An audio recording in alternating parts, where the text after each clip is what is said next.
The views and opinions expressed in the Triple C Movement podcast are those of the speakers and do not necessarily reflect the views or positions of any entities they represent. You are now listening to the Triple C Movement.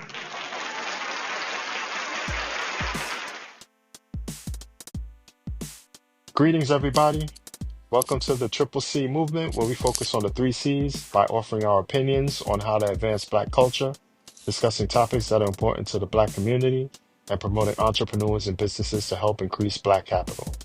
It's your boy T-double-E, representing peace, justice, and equity. It's your boy KayCee, wishing you love and light, educate your minds, free yourself. Peace and love. Peace, peace. This is Erika. Praying that you are all doing well and being safe. Yes. It's Reem. I'm here. Give me a call. Love y'all. That's what's up. On behalf of the crew, I would like to thank our listeners for joining us and ask that you share, like, comment, and subscribe. Also, follow us on Instagram at the Triple C Movement. Today, we will be focusing on racism by asking and answering important questions, sharing our experiences, and offering insight. It's going to be another great episode, so turn this up and lock it in. As we continue our journey through the year 2025, it is essential to acknowledge a pervasive and persistent challenge that continues to affect our society: racism. Despite the strides we have made in technology, education, and social reforms, the blight of social discrimination, prejudice, and inequality remains deeply entrenched in many facets of our lives. It is imperative that we confront this issue head-on with unwavering commitment and resolve. Racism thrives on ignorance, fear, and division. It is perpetuated by stereotypes, misinformation, and a lack of understanding. Therefore, education and awareness are crucial components in our fight against racism. By fostering an environment where diversity is celebrated and inclusivity is prioritized, we can begin to break down the barriers that divide us. It is essential to educate ourselves and others about the history and impact of racism, to listen to the experiences of those who have suffered, and to actively work towards creating a more equitable society. All right, so let's get it, fam. What is racism? What is racism? So,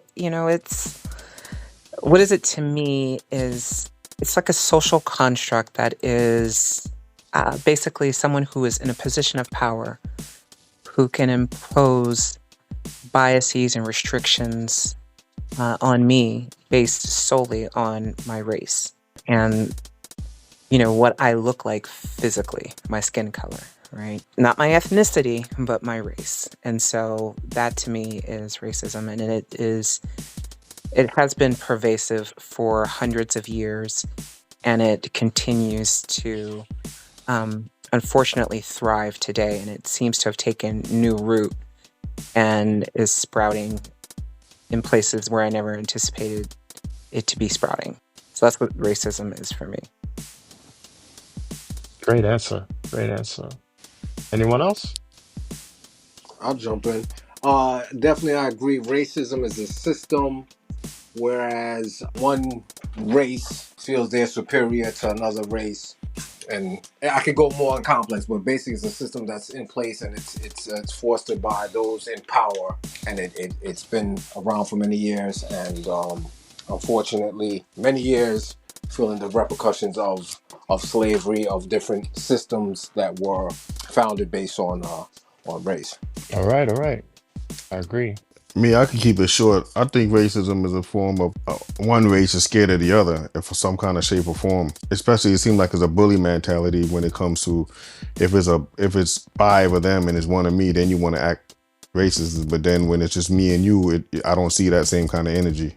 So I feel it's like a more of a scared tactics, to be honest with you, because it's very childish. You know what I mean? But like I said before, I've been a lot of places in the four corners of America, and I've seen all kind of different type of racism. You know what I mean? So it's kind of weird to me, because I honestly thought that only people that could really be racist is Caucasian, but I seen other races be racist too. So that's why I see it from. I think it's just a form kind of tactics or something to use on and it's usually us. To be honest with you, like I said, there's some kind of form of being scared or some kind of tactics they use. So that's where I'm at with it. Okay, okay. I like that. And for me, I think also it's fear, but also more than fear, it's hatred. Racism is just another form of hatred towards something that people can't understand, that they don't want to understand, and that they don't have the capacity to love.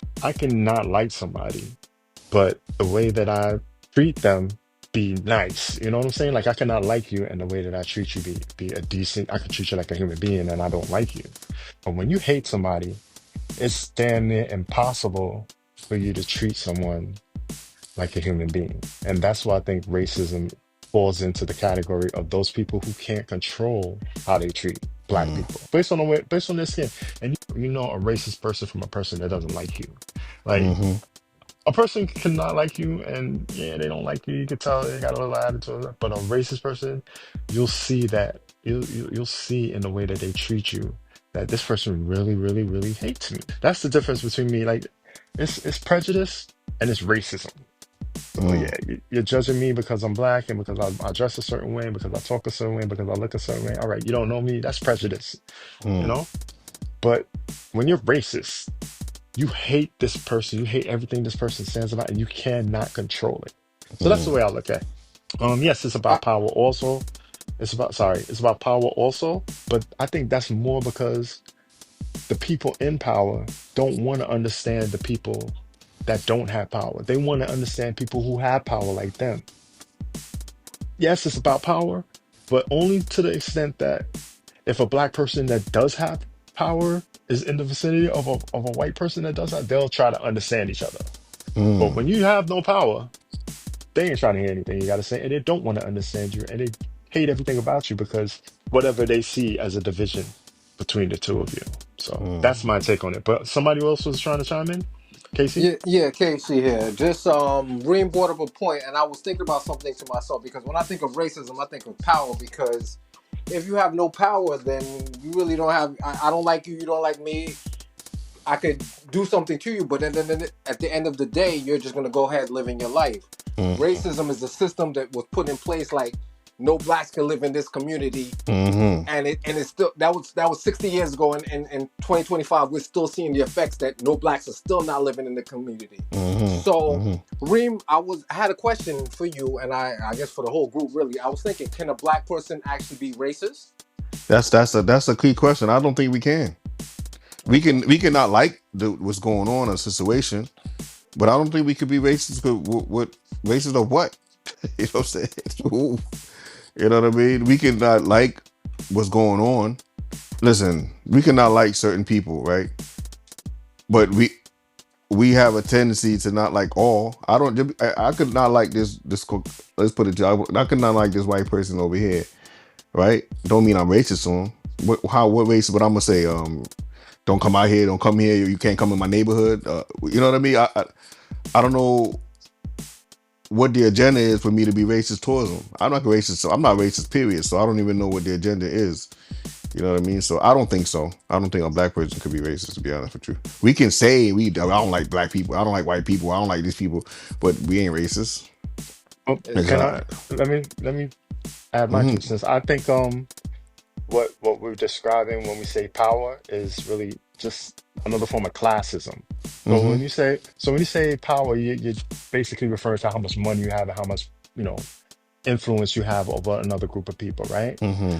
All right. So when it comes to classism, almost like the caste system in India, there's a power structure. There's a top upper class, there's a middle class, and there's a lower class. I believe there's three castes, whatever. In a lower class system, which is where mostly black people are in this country, we don't have the ability to rise above because the people at the top class have an interest in keeping us where we are. I think I think classism is more the issue when it comes to the power structure of racism. Even without that, there are still people, there are still white people without any power. They have no power whatsoever that hate black people because Mm-hmm. of the fact that they are black people. When you look at the KKK and all of those Mm-hmm. other neo-Nazi groups, Mm-hmm. those aren't people with power. They're not people. They are poor white people Mm-hmm. who hate black people based on the fact that they don't understand and don't want to understand Now, who black people are. Good. Mm-hmm. yeah, I don't necessarily agree with that because the KKK, a lot of the members of the KKK were in the police force, hence Mm-hmm. power. So I don't necessarily agree with that, but I think that power is definitely a factor in this whole equation. Because if it's a poor white person, they don't like black people. Okay, you don't like me, I don't like you. I don't gotta come to your town and whatever. You know what I mean? But once you add that power factor into it, the police is gonna target black people, lock you up. There's gonna Mm-hmm. be people in Congress that are gonna pass laws to keep black people in a certain community. The Mm-hmm. banks are not gonna lend you money to move out of the hood, and it's a whole domino effect. So I think Mm-hmm. Mm. the power factor is something that sticks out in my mind because It's that a big shift because they yeah run a lot of them that don't like it or prejudice or racist are in that position of power. position of power, Yeah. and that's where it's at, and it just can't window down. But the funny thing is, this is what I'm gonna say, and it's just a little story, right? And I was in Coney Islands one time, and I'm in there and I'm seeing a whole bunch of white kids. I swear to God, I swear to God, you couldn't tell me they wasn't black. All I heard was nigga this, nigga, my nigga didn't that nigga. I'm sitting there and I'm looking like yo, look at they talk amongst each other, but I'm like, yo, what is going on? And then I'm like, okay, at some point their mom and dad or somewhere down the line had a touch of racism in them, right? And I'm thinking to myself, well, this world in the next 20 years is gonna be different. 20 years has passed now, and we still here. So I can't call it. That's when I know, like you said, the position of power is still there. You know what I Mm. mean? So I don't know. It was always just something for me that just feels weird. I never understood it. And I think reason why is that because black people were so mad at what's going on or what happened to us 60 years ago. We still have never really came over it. That's why when we are in the hood and we see a white man or this one come in or whatever, it's upon look like what you doing here, but it's not about racism. It's like leave us alone. Why you you know what I mean? You didn't want us in your joint, but now you here you tagging along with us. You get what I'm saying? And I'm not talking about the kids that grew up with us and there is you know what I mean. But I'm talking about the ones that come through and it's like okay, you want to come here, are you tagging us? What you doing? You know? So Okay, so I think maybe I'm talking more individual racism when I say hatred, and you're talking more systemic or racism is a form of everything. systemic. It So could be yeah, individually, yeah. yeah, and it's hatred, it's power, it's fear, it's all things wrapped into one. But Mm. but I think when I say hatred, I'm thinking more on an individual level than on a systemic level. Mm-hmm. The power is definitely systemic because those institutions that have the power that keep us down, it's a system. It's a system in place, like KC said. This is a lot. I mean, and I was thinking about the power thing and understanding, even though it's systemic, and and hearing the point too about is it classism versus racism, which can be very, I think it can sometimes be deceptive and can be a cloak. I think as most of us are middle class Black Americans or are middle class Black people, and understanding too that the middle class is pretty expansive. So there's lower middle class all the way to upper middle class. So it continues to grow, and so I think that's inclusive of a lot of different groups. But being in middle class of America, right, a person from the lower socioeconomic group who perhaps is white would still have more power than I would because they are a white person in America versus I am still a Black person in America, and the Constitution, even though it's been changed, again, this gets to systemic things, but systemic tends to influence individual thinking, right? And so there's still things within the Constitution or within policies that still are restrictive to me as a Black person, right? Or don't, if not restrictive, they don't protect me as a Black person or as an individual. Mm. Whereas it was there before, right? Just recently, there's been rolling back of policies that ended segregation of space, right? Now that's allowed again, and so That's not a classism thing. That's, someone may not like me or may not like a group of people, not me, individual based, but me, group based, right? And will put in place all these restrictions to prohibit me from, because of what I look like, whatever factor they may have to create a segregation of space. That passed? Did they pass that? They repealed it. Yeah, I think it was an order. I know it was an order. I don't know if it ever be passed, but okay. I don't think it has to be passed if it's an order. And so, individually, I think that the power dynamic is really the driving thing, right? Because, and power doesn't necessarily have to be financially associated. It can be the perception of power. And if it boils down to it, right, my word versus someone else, who are they most likely to believe? And that's, to me, where I feel that the racism continues to plague, and that's kind of the thumb that keeps certain groups in certain communities, because we refuse to believe that they are going to change from whatever ideal has been created, right? And so, yeah, no, it's a lot. And so that's why I was like, perhaps maybe there's a specific question, because we can just go wax some, on the systemic issues that plague communities for years, yeah, no, that's just my thought. Okay, so here's a specific question. First experience with racism. Who remembers? I mean, I can go back.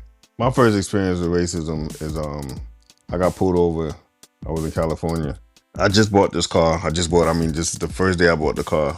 And it was 2:00 in the morning. I was at the time it was my kid's mother. I was at her parents' house, and we were just there Friday night. We were just, talking and having, relaxing, doing what we was doing. And I decided, okay, it's time for me to go home. So I drove home, but I forgot that my kid's mother had the keys to my other car, the keys to the house, because I only had the keys for the car. The keys for the house was on the other car keys. And when I was halfway there, I said, "Oh man, I got to make a U-turn. It's like 2:00 in the morning." So I made a U-turn, and I got pulled over. Mind you, the car just got off the lot. I got all my plates. I got everything that I need. I get out the car. They pulled me over. They took forever. I didn't know what was going on, I guess. So then I guess they suspect me of selling drugs. So now they want to check my tires. They want my spare tires. I'm like, yo, I just got this car today. Like, they took me out the car. All of a sudden, the guy comes and says, "Oh, this car doesn't have no insurance." I was like, huh? I'm showing them every paperwork that I just got the car today and everything that the car got. You got like 30 days to get your own insurance kind of thing. I'm showing them that from the dealer. Oh, this has insurance. So when at this time I'm getting agitated, I'm talking to him, and the guy said, "Shut up, nigga." He said it, and he said it, but he looked at me like a undertalk, like he didn't mean to say it, but he said it, and I was like, "What? What did you say it again?" At this point, I'm agitated. I'm gonna keep it real. I wasn't quiet. I wasn't calm. I'm agitated. So then they decided to put me on the side of the road, took my shoes off. Now they towing my car. Then they decided to put me in the back of the cruiser, because they couldn't leave me in the highway. They put me in this type of cruiser. Then they dropped me off to this neighborhood in California. At the time was a gang neighborhood. They tried to drop me all the way back in the people's neighborhood and drop me off and leave me right there and let me walk back. I had to run back out the neighborhood, because the Mexicans at the time, they didn't really, especially in the neighborhood, you get caught in the neighborhood, you're in trouble. I ran the best as I could and tried not to, get caught. And I got myself to a 7-Eleven, and I made a call, and then it came and got me and all that stuff like that. But that was my first form. That's as far as back I can remember. That was my first reaction on racism. Wow. Damn. Sorry you had to go through that. Anyone else want to share? I think I suppressed some of my traumatic racist experiences. There's probably so many of them, but I could just generalize. Going into a store, being followed in the store, kind of thing. I'm sure we all been through that, and being stopped by cops and feeling that pressure. Like, if you say the wrong thing, things could happen. So I don't have something specific, but just those many different events occurring so many times. It's almost like I'm noted, and I kind of just suppress those experiences, really. Wow, numbed it. Yeah, man. I definitely can relate to that. I want to say that. I want to say this. I could say a lot of school stuff with the kids, but I felt like that was the most adult when I was an adult. That's the one I could really feel. The kids one was different because there's situations where you're going into school and it's like, let's say 100 white kids and you're like 3 black kids in the whole school. That's one of the reasons why I do not want my kids to go through any of that. I don't want them to be in a predominant white school and there's like only 5. I think that's a setup. That's a big time setup for all kinds of. I think you're really setting your kids up for all kind of craziness in their schools. No, it's funny because I was going to say, Reem, that was actually my experience was in school because we were one of the few black faces in the entire school. So, and it was like 7th grade or so, and the teacher wasn't in the room, but like kids were picking on one child in particular, and it was a young white boy, and I was the only person who looked any different, right? Sex aside, who looked any different from everyone else in the room, and he chose to pick on me because others were picking on him, which is very telling of other things, and singled me out and said, "What are you laughing at, nigger?" Right? And I was like, "Oh, so we attacking me because I had nothing to do with this. I'm an innocent bystander," but because they felt treated and laughed upon, they wanted to make another group of person who they saw in their mind's eye as lesser feel worse, right? And so that's when I was just like, I bet this is what this is. So, dealt with it however I needed to deal with it. But it was just very telling that when a group feels like they're being disenfranchised or being laughed at or being treated less than, they'll turn to who they think is less than and try to treat them worse. And so that others know that they're worse than them. So Wow. That's a horrible thing to have experienced. Wow. Yeah, I would say my first experience, well, one of the most memorable experiences with racism for me was moving from Bed-Stuy, Brooklyn to the suburbs of Long Island, to a predominantly white school like you guys, and just being placed in classes where 90% of the classes were black kids and nothing being taught a free for all. And when you ask why, you can never get a straight answer. So I don't feel like we got the education that we deserved as black kids in a predominantly white school. And that was my first, that was my real first experience because I had never been around white people like that coming from where I was coming from. So now I'm placed in a situation where I'm around white people and I still can't be around them because the classes are segregated. You know what I'm saying? It seems like it starts early, like it starts young. We're groomed and they're groomed to be this kind of way, I guess, to prepare one another for the real world, maybe? it's interesting. I saw something on social media. I don't want to misquote the professor, but they were depicting or breaking down a picture from Jim Crow South, right, where there was a black man who had recently been lynched, and I think it was a black woman as well that had been lynched. But I'll just focus on the black man because I know that for sure that was in the image. And surrounding the strange fruit was, a bunch of white people in various ages, and from a young girl, like school age, primary school age, up into, several adults or whatever. And they were just standing around the tree as this man was hanging and I think had been burned as well and mutilated. And, to your point of it starting early, the one thing that the professor pointed out was you see how all of their faces look at what you're seeing here. But specifically, look at the fact that this young girl isn't even shocked. She's not surprised. She's just standing there kind of with a grin on her face. Like we're going to the picnic, if you will, or going to the fair, and it's just another amusement that I'm watching hang from this tree. And so, like, to your point of it starting early, that's how they say the formative years are really those early years, right? If you want to make an impression on children, that's when you should introduce certain things.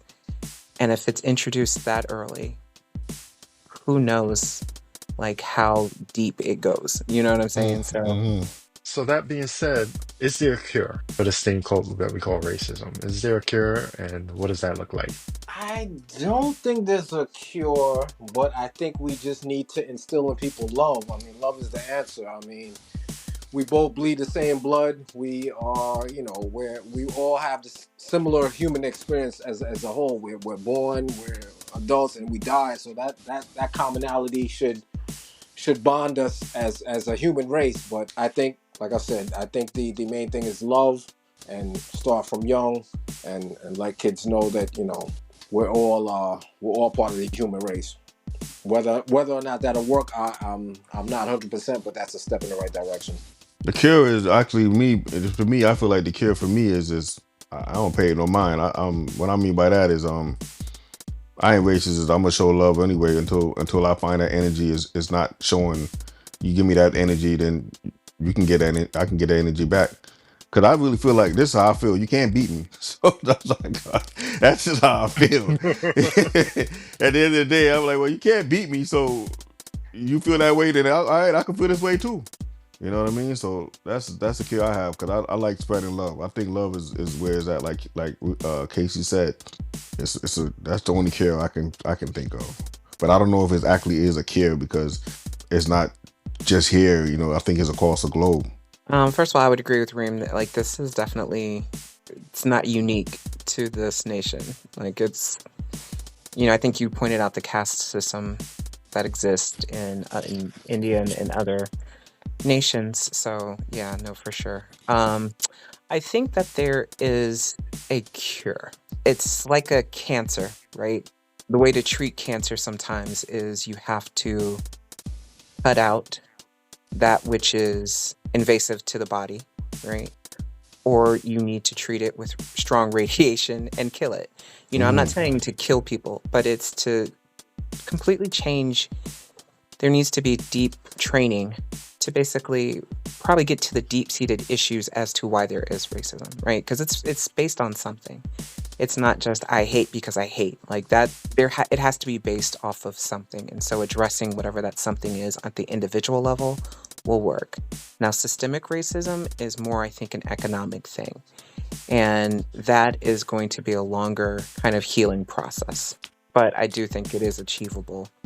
It just requires consistent pushing in the direction of change to address it, rather than reverting back when things get tough or it becomes more expensive or whatever it may be. But I think there is the possibility to roll back the effects of structural racism. It's just going to take a long time. And then it'll take an even longer time for us to realize what those benefits are. You think the does racism only stand in America? You think is it worse here?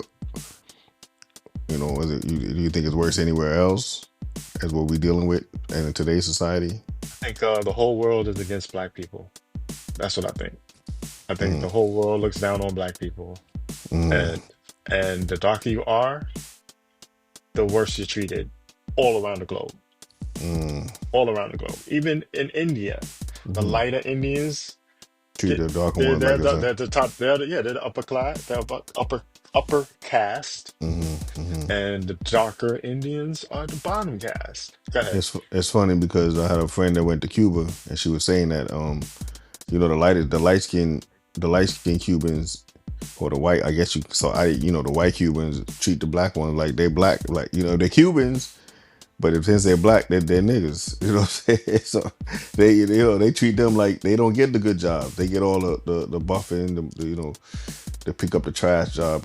Now, I think that the United States is the only country that used racism economically through slavery. I don't think any other country has just said, all right, we're only going to use the darker skins to enslave and to make money off of. I think the Mm, United States is, well, if they're not the only ones to do it, they did it the best, you mm, know, because black people built this country, mm. and made it the powerhouse that it is.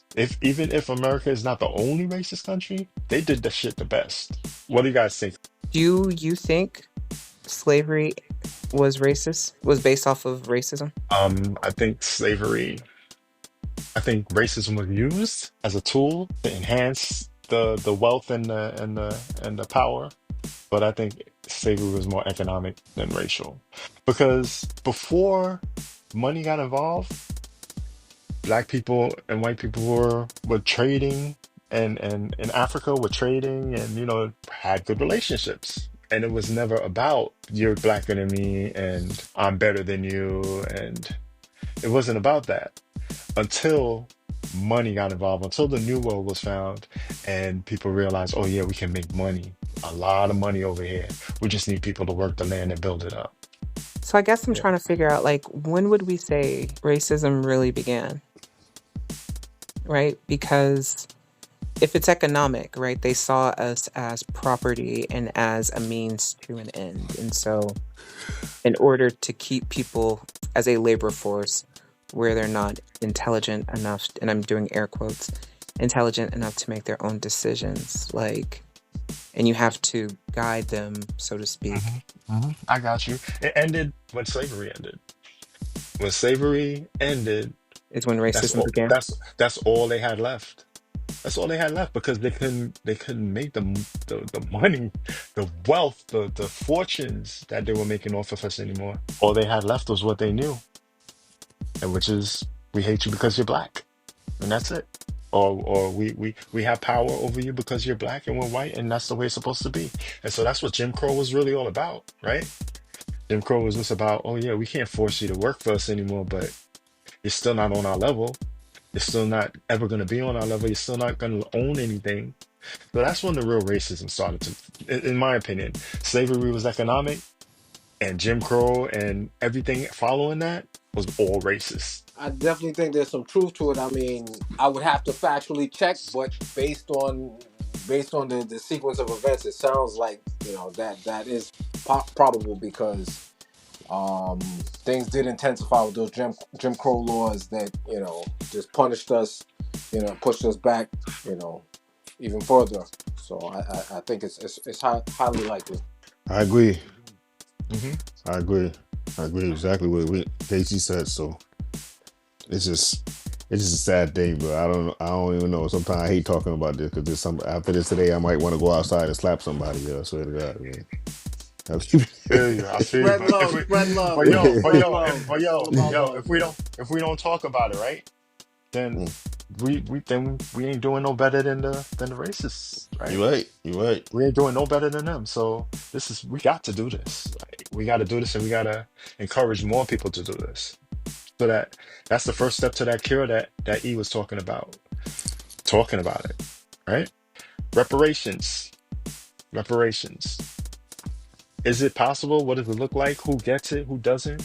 I'll chime in. It is possible. I believe there's somewhere in Illinois, Evanston, Illinois, that they are giving reparation to people of African descent. I don't know the criteria of it, but it is in place and it's actually happening. I would need to research it some more to get the details, but I think it is possible. Whether or not on a grand scale it'll happen, I don't think that is possible, but I think we have to celebrate our small victories and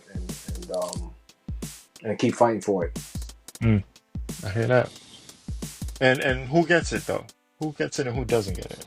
Because I know some people say that if you can't prove that your ancestors were slaves or that your ancestors were stolen from Africa, you shouldn't get anything, right? Or should it just be that every black person in America and in South America and all over the world get reparations for slavery? Or like, what do you guys think? That's a complex one, man. Yeah, yeah. Yeah. I wouldn't even begin to. I mean, I'm shocked that KayCee said what he said. To be honest with you, I ain't know nothing about that. But yeah, before that, to what he said, I was gonna say hell no. I don't think we ever gonna get any kind of reparation. The one we You don't getting think is, it's because you don't think it's possible, or because you don't think I that think they it's would ever possible. do it? I don't think they'll ever do it. I think Okay. it's possible, but I don't think they'll ever do it. Yeah, I Mm, think for them to do it, they'd have to acknowledge what happened and the atrocities of what happened, right? mm, And so, in places where you're seeing that like communities, there are various communities who have received reparations um, for previous acts against their community, right? Mm.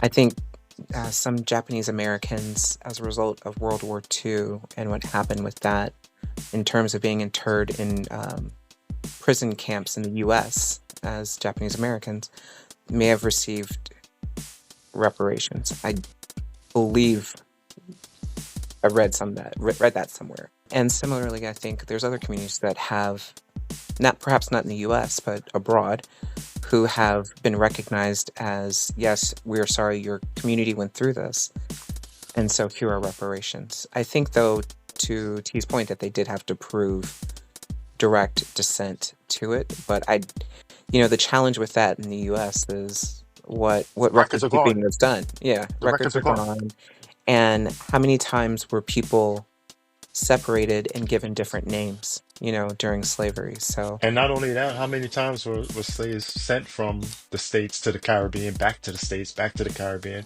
We were like playing cards. So there's no real way to determine whose ancestors were and whose ancestors weren't. That goes to being kidnapped from Africa. Most of us don't know where we came from in Africa. We have no idea where our ancestors were in Africa. I mean, I know you could do like 23 and Me or something like that now, and it can give you like a general not idea. anymore. Yeah, Yeah, not anymore. they Not, bankrupt not that, in, but Not anymore, oh, they but back. Oh, Yeah. okay. but I something didn't like even know that. that. Yeah, they got no, shut there's down. yeah. Oh, okay. I didn't even know that. I mean, I thought that was a great idea. I wanted to do it. I wanted to find out, through my DNA where my people were from, but now we can't even do that anymore. No, So I it's think like every. yeah, there's other vendors, but if I could ask, and apologies for the interruption, T, do we feel like we need to know where we're from in order to know where our legacy is? You know what I mean? Like, we are people of African descent. Is that enough, or do we need to know specifically where we're from? Because then we start getting into things. So there's racism here in the U.S., but abroad there's tribalism. There's all these other things that exist, which is a whole nother topic for another day. But I just wonder. I think that Mm. I think Irish Americans know what hamlet they came from back in Ireland. I think that English people know where their ancestors were from in England. They can go back there and they can visit sites and they can visit, see records and they can see probably some of them their family members. And I just feel like that's something that was stolen for us, and I would like. I mean, not as far as reparations goes, but as far as just my own inner satisfaction of knowing that yes, this is where my people are from. So that's what it is for me. I definitely agree. Knowing where you're from is very important. Personally, I traveled to Ghana, and I just felt at home. I saw faces that looked like family members. The food, the weather, some of the words they said was like my grandmother used to say that, and I'm like, Mm, this is like home. Like I felt warm. I never felt a feeling like that ever. And based on that experience, I could tell my family is from somewhere in that area. I don't know if it's factual, but I never felt a connection like that ever. So I think that everyone should experience that. I mean, it's a wonderful feeling to know that this is somewhere that you can relate to, and you just feel that love without never being there before, and it's almost like an out of body experience. So I think it's mm, important. Mm. mm. What about you, E? Do you feel like it's important to know where in Africa? Um, n- no. And the only reason Okay. why I say no is because I'm sure there's an amalgamation over the years, right, of different tribes and different countries that influence kind of who I am now, right? It's not like I'm one generation or two generations removed from, the family that was brought here or my ancestors that were brought here. So it's not important to my identity as in terms of who I am. But to know that I am connected to the continent itself is important to me, and that whatever I do here has a positive impact on the continent. So it's not necessary for me to know necessarily which country or which tribe, just because it's not necessarily my identity right now, right? But it's not the sole identity that influences who I am. Mm. I feel you. I feel you. Definitely, yeah. Where are we with the N word? Are we okay with using it for ourselves, but nobody else is allowed to use it? Do we care if anybody else uses it as long as they don't use it on us? Should it just be banished all across the board? Where are we with that? I think it's the word that I think it's the word that's us now. As far as with me, I'll be honest with you, I'm trying to get that out of my vocabulary. As old as I'm getting, I feel like that's what I'm doing. I'm trying to get that out of my vocabulary. But as black people, I think it's if you know if we depend on how we're using it, I think it's something that we can control. But as far as white people saying it, I don't think that's something they should say. I think it should be trying to watch as it is, because we got Puerto Ricans using it, Dominicans using it, a lot of Everybody using it. Everybody's everybody using it. everybody using it to perform. So if do I feel funny? It's funny, cause I could say it depends. For me, it actually does feel funny if I hear a white man using it, a Spanish dude saying it, and I know what kind of culture he come from or background he come from. It doesn't bother me. But if I hear a white man saying it, which I don't even think I ever heard a white man say that word. Besides a couple of kids that I knew that grew up with me and whatever case may be. Other than that, I don't ever think I even heard that from a white man. I'll be honest with you. That's one thing I never heard from a white man using it as to say, hey, what up, nigga? What's up, my nigga? You know what I mean? Like Hmm. how I heard them kids in Coney Island doing it. So besides that cop saying what he said to me, I think I never heard it directly like that before. I know. Let me put it this way. I think it's our word to use, but I honestly do think that's probably something we need to kind of erase a little bit. I'll be honest with you. That's how I really feel. I really do feel like Mm. the word we probably because I'm looking to try to lose that word out of my vocabulary, and it comes out, and I check myself. I'm like, okay, yeah, and I try to change it, but I think it's something that eventually we probably should just get rid of the word. But if you do it and you use it, and that's just how you feel, it doesn't bother me none. I think that I kind of think we should get rid of it. I mean, it's in a lot of the hip hop songs, so it's kind of like a cultural type. Hip hop is It's big. everybody's it's big, so it's like it's almost like second nature, and it still can have that negative connotation. So I think if we should just get rid of it. You never see the other groups would not allow derogatory statements even in jest. So I think that we should banish that word and not make light of it on any level. I feel you on that. KC, what about you, E? The N word, should it just be banished? Should it be we okay for us to use but nobody else, or you don't care who uses it? I tend to I agree with Reem and KayCee that we really need to get it out of our vocabulary and how we refer to each other. I mean, I think that it was first implemented as a derogatory term, and we took it and when I say we, the black community perhaps took it and flipped it so that and people say, oh, it's a term of endearment, or it can be other things. It's not the hard R, you know what I mean? But I think that by us using it and it being as deeply a part of most music that's heard, people think that it's okay, right? They're like, how can it can't be so bad if you all continue to refer to each other that way? And so to eliminate all of that completely, I think we should erase it from our vocabulary. Now I use it often, but I'm trying to work my way, um, especially when I'm driving. I'm like this Oh here, yeah, you yeah, know what I'm saying? yeah, It's no big deal. exactly. It definitely But comes out. It comes out naturally for me. Yeah, it it does. does, it does. But because I mean, to say this person here, it just doesn't have the same effect and oomph. But which is part of the unfortunately, it was part of the original intent, right? And now it's like I know it doesn't have that same bite and sting, and so I shouldn't necessarily use it that way. Mm. But actually, you know what? Let me ask you, Teeks, before you answer. Like, if you look up the word in the dictionary, it doesn't assign a race until like that's the slang usage of the word, right? It's a Yeah, yeah, negative, absolutely, absolutely. And the actual definition is an ignorant person, right? right? So when they call us that as slaves, or when they call us that at Jim Crow, or when they call us that back in the day, they were calling us ignorant, right? But then we took the ER out and added the A, and now it's It's my never nigga. ignorant getting goals accomplished, right? Yeah, it's Like mine Tupac now. said, right? So Hmm. so now it's ours, and we use it with each other as a term of endearment, which to me is beautiful. It's a beautiful thing. But like you guys were saying, everybody else is using it as a term of endearment too. So it's not special anymore.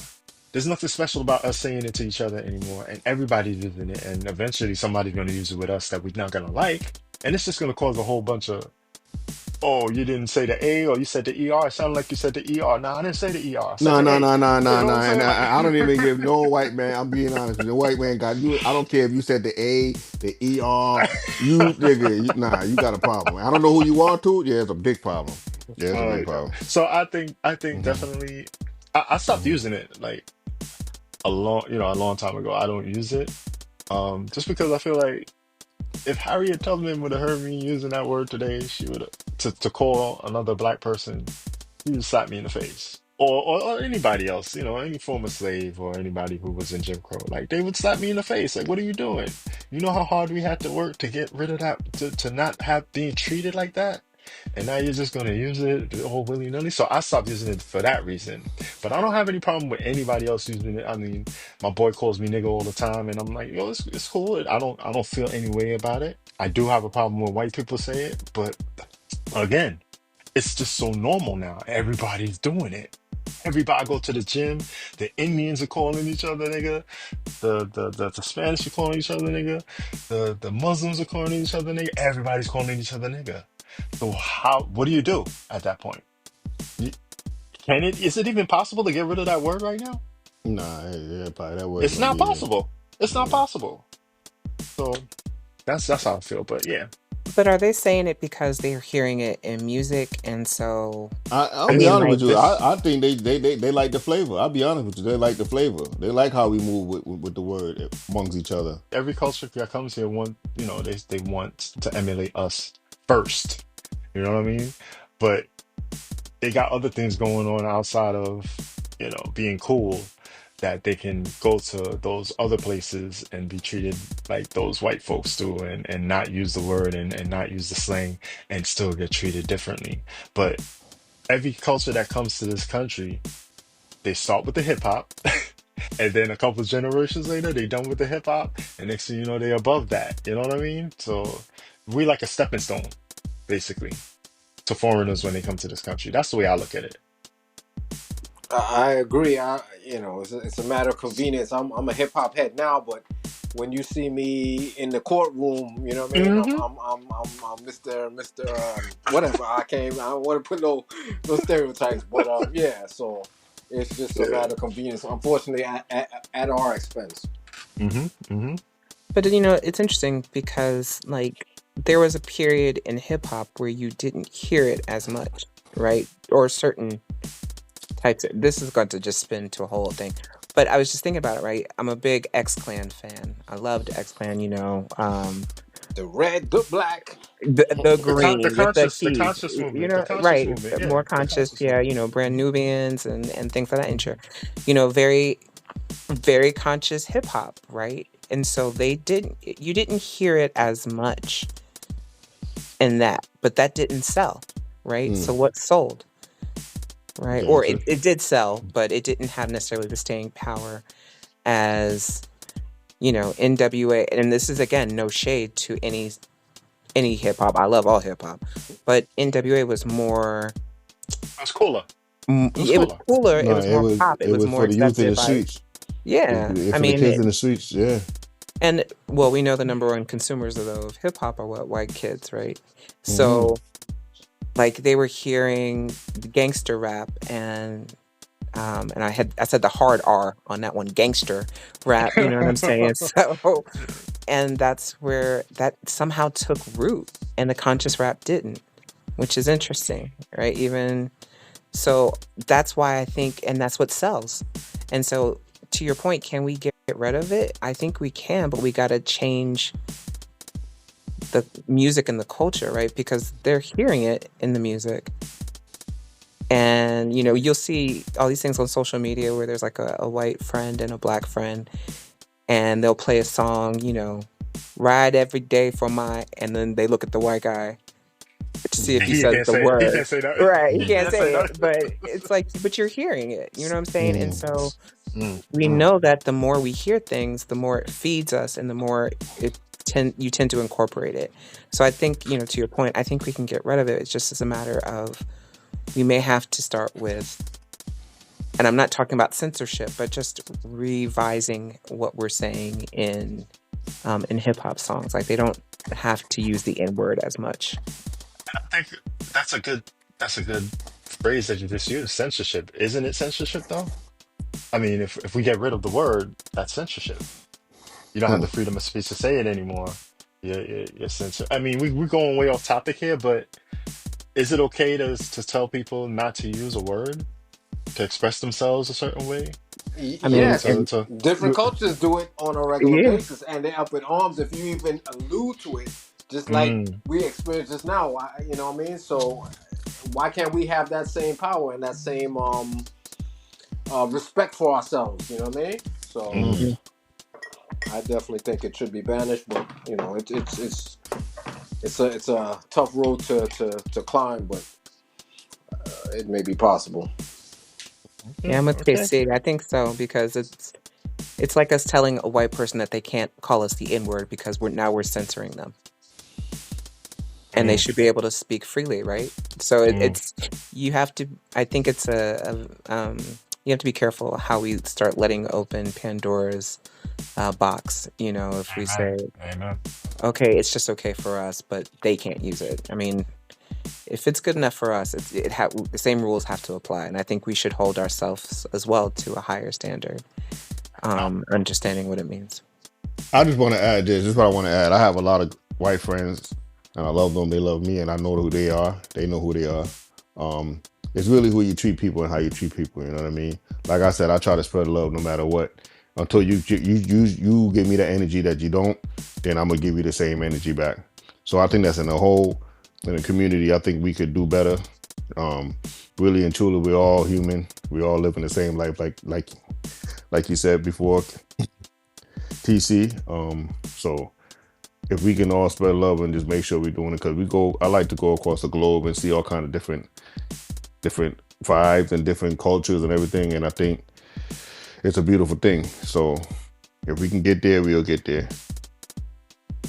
No, I would just Yep. echo what Reem said. I think this is really about love, right? And if we love understanding that we are all humans, and if we want to be honest with it, everyone originated from Africa. So, I mean, Boom. there's that. But anyway, Boom. um, but I think it's a matter of just treating each other with respect and with love, and knowing that we as a global people can rise if we just show that love towards each other and help our fellow person out. So, So, guys, in closing, racism is not a relic of the past. It is a current and pressing issue that manifests in both overt and covert forms, from systemic inequalities in institutions to everyday microaggressions. The impact of racism is multifaceted and far reaching. It affects individuals' mental and physical health, economic opportunities, social mobility, and overall quality of life. The time to act is now for the sake of our present and future generations. And on that note, I want to thank you all for tuning in to another episode of the Triple C Movement. Don't forget to like, comment, subscribe, share, and follow us on Instagram at the Triple C Movement. Till next week, peace and love, fam. KC here, peace and love. Ride out, and I'll see y'all on the next episode. Be safe, be wise, keep moving forward. Yes, it's Reem here. I'm spreading love, spreading love. Give me a call. yeah, this is E. Lead with love, y'all. Peace. Are you planning a family road trip, but your car is too small? Is your vehicle under maintenance and you need something to get around until it's fixed? Are you in need of a reliable car, but don't want to deal with car salesmen? If you answered yes to any of these questions, then Pop's Car Rentals is the solution to your problem. At Pop's Car Rentals, we will give you professional customer service and help you find the vehicle that you need at an affordable price. We are conveniently located at 10207 Jamaica Avenue in Richmond Hill. Come in and see one of our team members. Call 315-889-3110. That's 315-889-3110. Or check out our fleet of vehicles online at www.rentpops.com. Sometimes the workday can drag, and you might need a quick snack to get you through the next few hours, but there are no snacks in sight. What your workplace needs is a fully loaded vending machine. Here at Triple C Vending, we have convenient, affordable, and modern snack and drink vending machines for all of your company's hunger needs. Contact us today at tripleinvestments@gmail.com for more info. That's TRIPL3Cinvestments@gmail.com.